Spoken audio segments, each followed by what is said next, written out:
Hi everyone, I wanted to give you a quick video on Scindapsus. Now some people do say Scindapsus, but whatever you like to say, if it works for you, just go with it. So a couple quick things. This is actually my largest Scindapsus, which is the Scindapsus pictus exotica.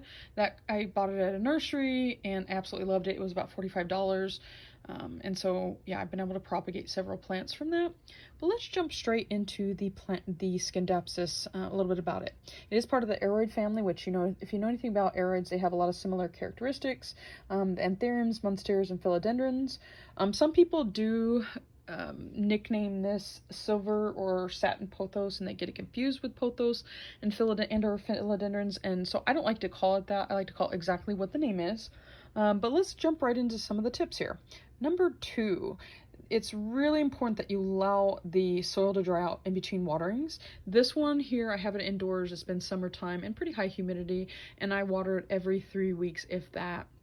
If you water it too much often, this is what you're going to see all over the plant. Although don't freak out if you see one of these. This sometimes happens, leaves die, and that's okay. But if you do see this kind of on different parts of your plant, then it is really important to put it in somewhere where you can kind of dry it out a bit and also decrease the watering, and then also maybe give it a little bit more light as well. But if that doesn't fix it, then you may want to look for other causes of leaves that look that color.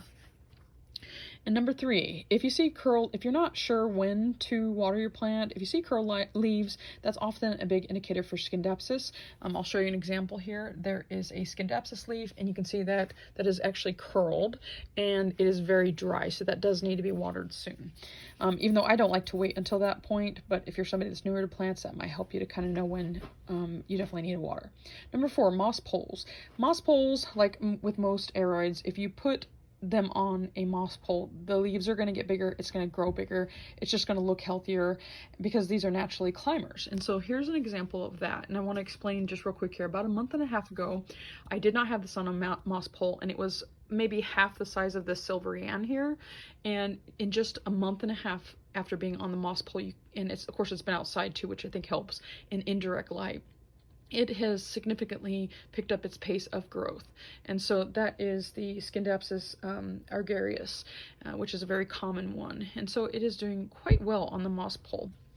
Number 5, even though they do grow bigger and faster on moss poles, they are overall slower growers. And so if you're somebody that are kind of impatient with the growing, sometimes making the plant actually look bushier can kind of help take over that need to feel like you have to have a fast growing plant.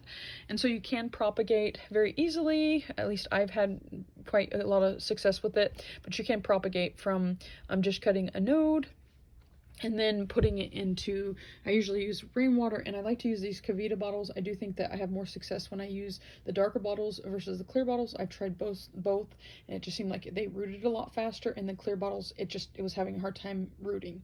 And this is actually an example of one that from the mother plant there, that I actually propagated. I first propagated in that bottle, and it took probably maybe 2 weeks, if that, but usually, like I said, with the clear it takes longer. It took 2 weeks to actually grow roots, and then I put it into kind of an aroid soil mix. And then number 6, they can tolerate lower lights. This is something that makes them really easy overall to care for, especially if you live in a small apartment or somewhere that doesn't have a whole lot of windows. And so that's a nice thing about them. But I will tell you that if you give them a little bit more light, not direct light, but if you give them a little bit more light, they're probably going to grow faster for you and just look fuller and just look better in general. But like I said, they will tolerate lower lights. And so that's a nice thing about them. And then the final thing is that they love higher humidity. This is super important, although once again, because they are easier plants, one of the nice things about them is that you still could have them in somewhat of a lower humidity level and it still does okay. And so definitely you'll need to adjust your water levels, though, depending on your humidity level. So the higher humidity, you might need to cut back on your watering a bit. And so just to go over real quickly, that is the Scindapsus pictus exotica, a propagation that I did from that bottle there in about 2.5 weeks time, if that, from the mama plant, and that's the Scindapsus pictus exotica. And then I've got the most common one that you usually see, which is the Scindapsus argyrius, and that's usually the cheapest one as well. I have quite a few of those. They're easy to propagate, but once again, kind of slower growers. Then I've got the Scindapsus Trubii Moonlight, which look at those leaves. This is a really, I feel like this is the slowest growing one, but that's absolutely beautiful. Then this is one that's a little harder to get your hands on. That is the Scindapsus Trubii Black or Dark form. I actually got this imported from Indonesia, and so you can kind of see it's struggling a little bit, as to be expected with